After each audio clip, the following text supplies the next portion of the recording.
జనులకు తెలియని జపములు జరిపినదా మురళీ సఖీ వెనుకటి బ్రతుకున చేసిన పుణ్యమిదా తనువును నిలువున తొలిచిన గాయములే తన జన్మకి తరగని వరముల సిరులని తలచినదా కృష్ణ నిన్ను చేరింది అష్టాక్షరిగా మారింది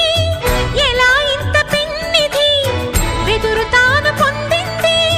వేణు మాధవాని సన్నిధి ఈ శ్వాసలో చేరితే గాలి